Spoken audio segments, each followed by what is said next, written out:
Bismillahirrahmanirrahim. Assalamualaikum warahmatullahi wabarakatuh. Alhamdulillahilladzi hamdan katsiran tayyiban mubarakan fih. Nashhadu an la ilaha illallah wahdahu la syarikalah wa asyhadu anna Muhammadan abduhu wa rasuluhu. Allahumma salli wa sallim ala sayyidil mursalin wa ala alihi wa sahbihi ajmain. Jamaah tarawih rahimakumullah. Kita telah memasuki malam ini periode atau etapa kedua, karena ada ulama membagi Ramadan itu atas 3 zona atau 3 etape, 3 tahap. 10 hari pertama atau malam pertama dianggap sebagai malam dan hari rahmah. 10 hari kedua adalah maghfirah, dan 10 hari terakhir itqum minan nar. Tapi saya pribadi dan beberapa teman-teman dari kajian-kajian ini memang ada saja yang membagi seperti itu. Tetapi kalau kita lihat Ramadan sesuai dengan khutbah Rasulullah SAW pada awal Ramadan, bahwa Allah turun menghampiri hambanya dengan membawa rahmat, menghapus dosa-dosa, mengijabah doa-doa. Maka dia bangga-banggakan hambanya kepada malaikatnya. Karena itu wahai manusia, perlihatkanlah yang terbaik kepada Allah di bulan yang penuh mubarak ini. Karena orang yang sengsara dan orang yang termasuk tidak mendapatkan sesuatu di akhirat adalah Ramadan berlalu tapi mereka tidak diampunkan dosa-dosanya. Jamaah yang sama berbahagia, oleh karena itu ada sebuah hadis, sekalipun ini dianggap bukan sahih, juga termasuk barangkali hadis dhaif, lemah, atau mungkin dikatakan bukan hadis. Bunyinya sumu tasihhu, puasalah kamu supaya kamu sehat. Tapi kami dari bidang kesehatan banyak sekali manfaat puasa di bidang kesehatan. Karena itulah malam ini saya hanya mencoba mengangkat beberapa hal karena kita dibatasi waktu. Seorang manusia yang makan dan mulai terhitung imsak sampai dia berbuka puasa itu sepanjang 12 sampai 20 jam tidak makan, tidak minum. Kenapa 20 jam? Kenapa 12 jam? Karena tergantung belahan bumi ini. Ada belahan bumi yang siangnya lebih panjang daripada malamnya, ada juga yang lebih singkat. Tapi kita di Indonesia hampir sama, rata-rata 12 jam siang, 12 jam malam. Nah, puasa telah terbukti memiliki banyak manfaat kesehatan.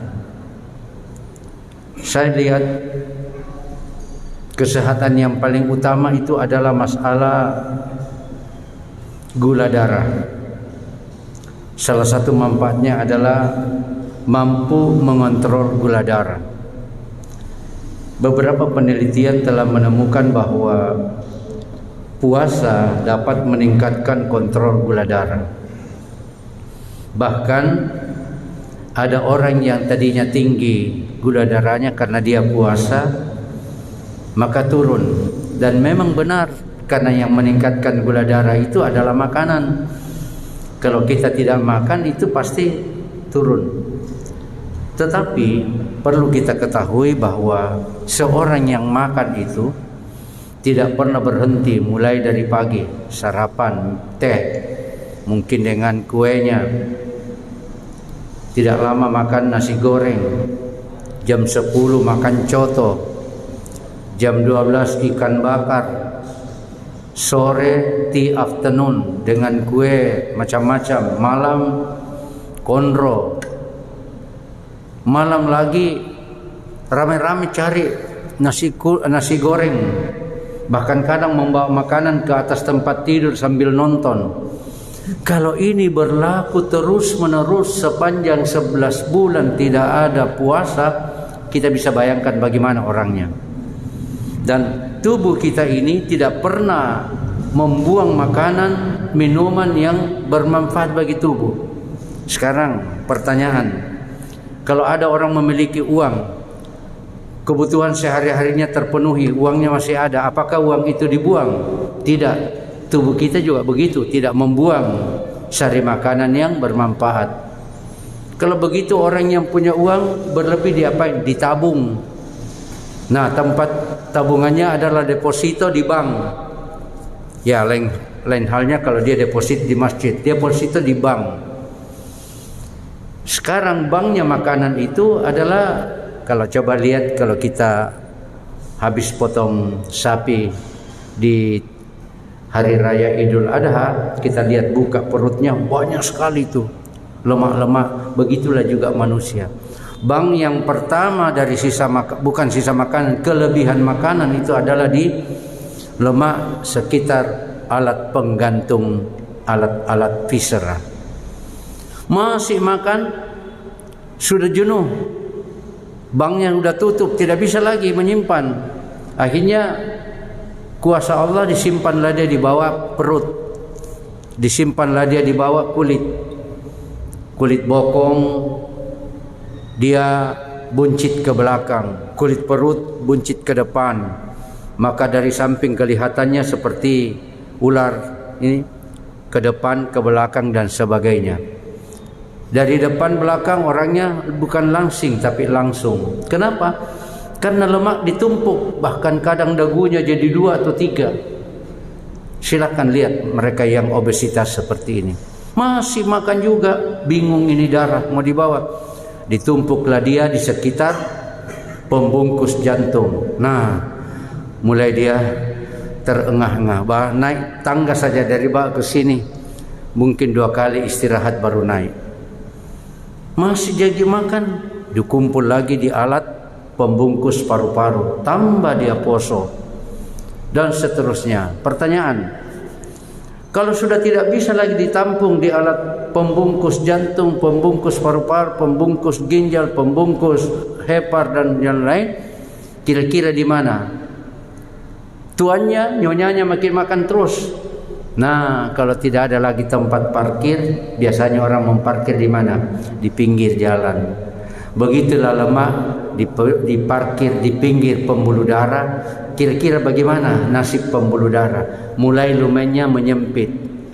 Tapi karena memerlukan darah ke seluruh tubuh, maka supaya cepat sampai di ujung-ujung, maka dijadikanlah tension, tekanan. Nah, tekanan kalau biasa-biasa tidak akan mungkin, maka ditambah dalam bentuk hiper. Terjadilah hipertensi. Hipertensi koroner, hipertensi ren dan seterusnya. Orangnya masih makan, ya Allah, mulailah terganggu jantungnya. Nah, saya singkatkan saja, orang dalam keadaan puasa hanya 8 jam bertahan dalam usus. Jadi kita mulai jam 4, 5, 6, 7, 8, 9, 10, 11, 5, jam 5, jam 6, jam 7, jam 8, jam 9, 10, 11, ya, 12, 8 jam. Jam 12 itu sudah tidak ada lagi.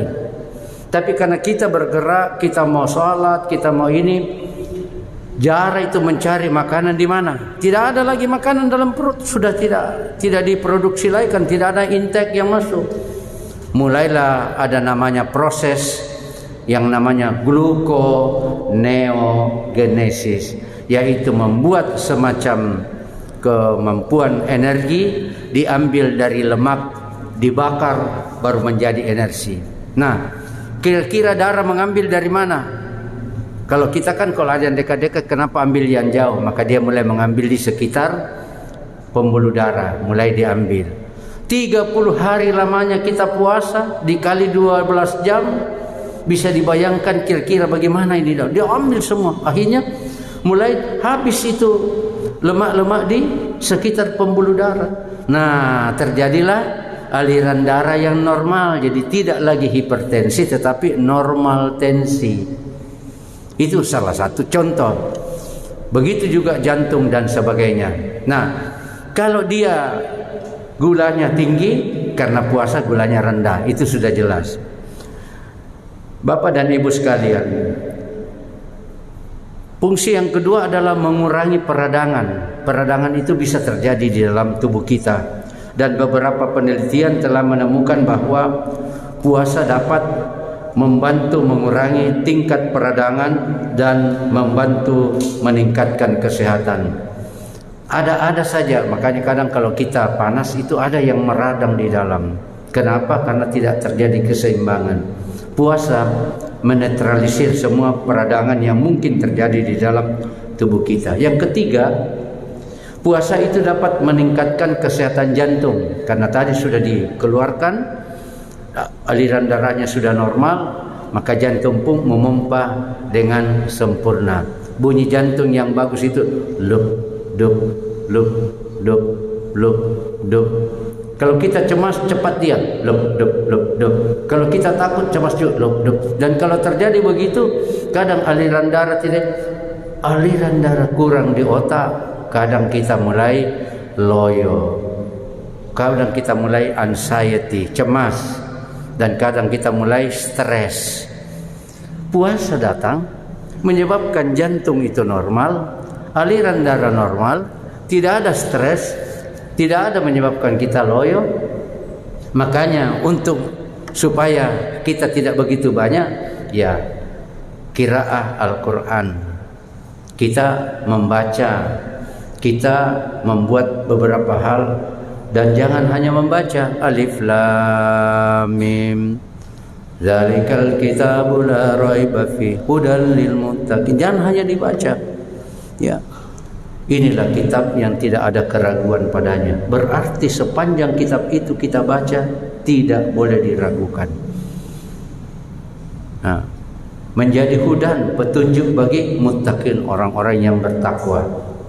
Kalau Al-Baqarah 185 ya, dikatakan bahwa Quran itu hudan lin nas, petunjuk bagi manusia. Jadi bukan hanya orang takwa tapi manusia. Ya, saya kembali.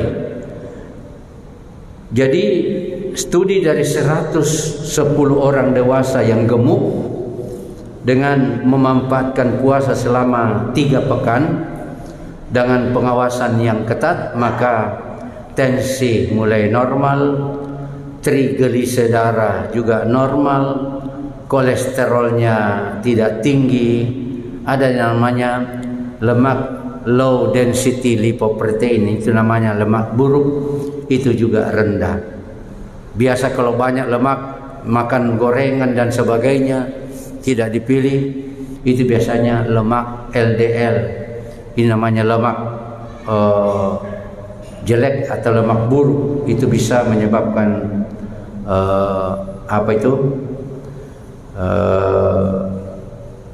lemak dalam darah kita itu, menyebabkan darah kita itu tidak encer tetapi banyak.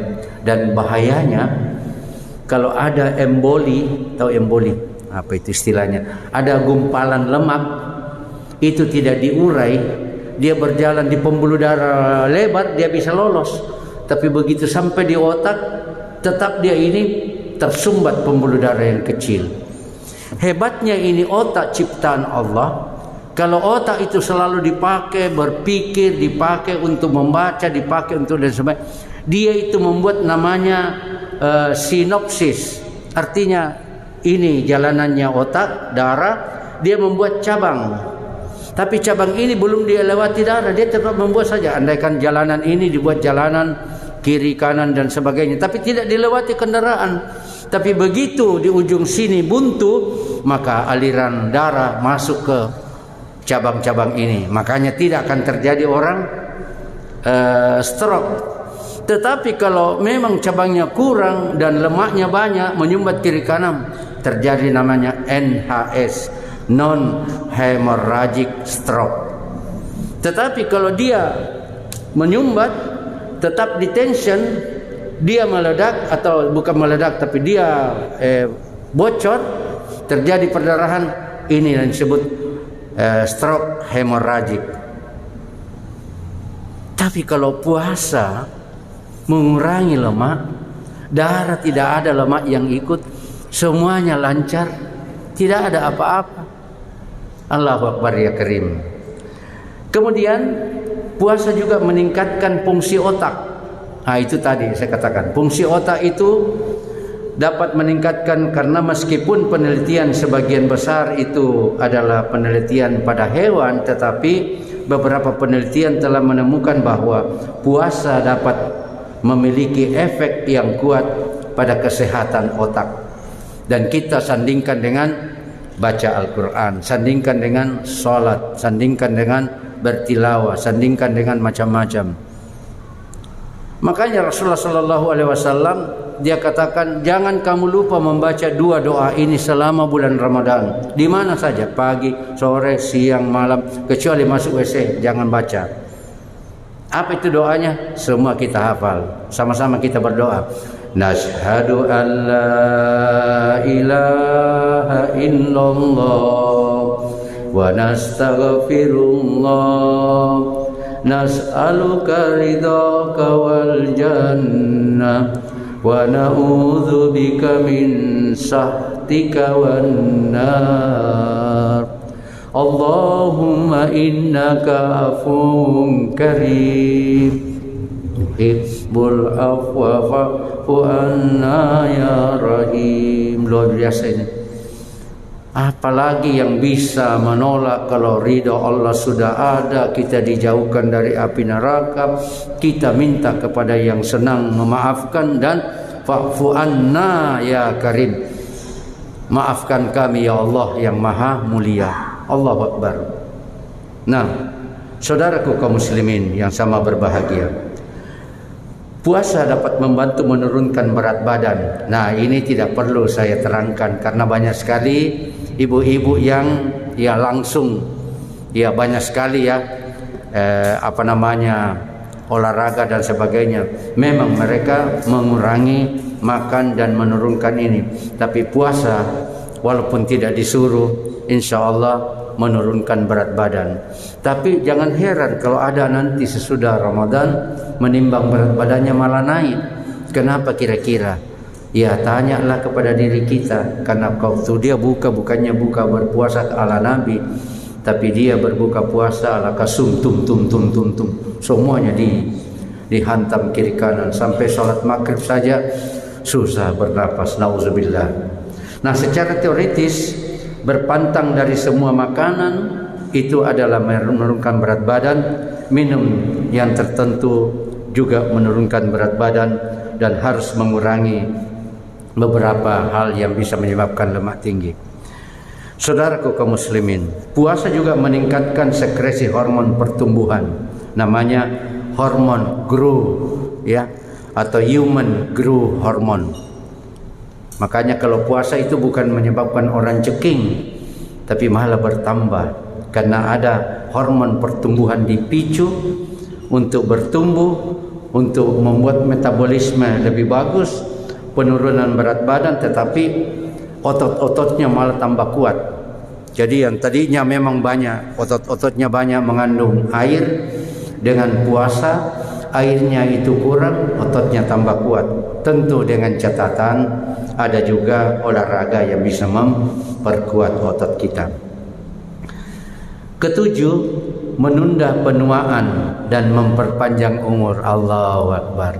Coba lihat kiai-kiai kita itu, kelihatannya umurnya sudah sepuh, tapi kelihatannya tetap bukan awet muda. Tidak ada orang awet muda, tetapi sudah tua tapi masih kelihatan awet. Nah, itu Kalau perhatikan, coba lihat. Bayangkan kalau seperti Perdana Menteri Malaysia 90 tahun umurnya, tapi dia sudah tetap menjadi seorang yang hebat karena memang dia kuat dalam iman.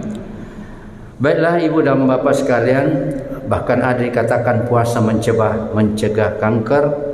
Puasa secara umum adalah baik bagi kesehatan jantung, termasuk kesehatan psikologi, stres, anxiety, depresi bisa hilang. Kemudian pola pikir itu makin bagus, cara berpikir kita karena emosi sudah terkontrol. Performa seksual kita bertambah. Coba bapak-bapak, ibu-ibu, makanya saya heran kita orang Bugis, orang Makassar banyak sekali menikahkan anaknya sebelum bulan Ramadan. Nah itu kasihan pengantin baru ya robot timpur we si runtuk na si pitok nah. Nah bagaimana kalau siang bulan puasa? Madosa gitu kalau anak-anak itu sempat ini, ya. Baik. Mengurangi kegemukan sudah tadi, mencegah hal-hal yang bisa menyebabkan kita anxiety. Kemudian karena kita minumnya cukup teratur, maka kesehatan ginjal insya Allah akan teratasi. Baiklah ibu dan bapak sekalian, mungkin sulit saya mengemukakan patofisiologinya karena kalau patofisiologinya satu penyakit saja itu cukup panjang, tapi secara keseluruhan yakinlah bahwa puasa itu dapat mempersehat tubuh kita. Dengan catatan, kenapa kita puasa 6 hari bulan Syawal? Itu namanya tapering off. Dalam ilmu kedokteran tapering off, jangan tiba-tiba diputus, tapi berpuasa itu. Sesudah itu boleh kita maintenance Senin, Kamis. Tidak mampu Senin, Kamis, 3 hari puasa bid setiap bulannya. Rasulullah bersabda, siapa yang puasa bid 3 hari setiap bulannya, maka dia sama pahalanya dengan puasa sepanjang tahun. Dan sebagai penutup, kalau begitu Ustaz, kenapa paling kita tidak boleh puasa sepanjang tahun? Haram. Karena kalau sepanjang tahun kita puasa, diambil lemak di pembuluh darah, diambil lemak di jantung, lama-lama lemak yang di deposito di di perut diambil semua. Akhirnya orangnya jadi kurus. Tadinya gemuk, langsung sekarang menjadi tiang listrik. Nah, oleh karena itu tidak boleh kita puasa sepanjang tahun. Maksimal puasa Nabi Daud. Subhanakallahumma wa bihamdi asyhadu an la ilaha illa anta astaghfirullah. Assalamualaikum warahmatullahi wabarakatuh.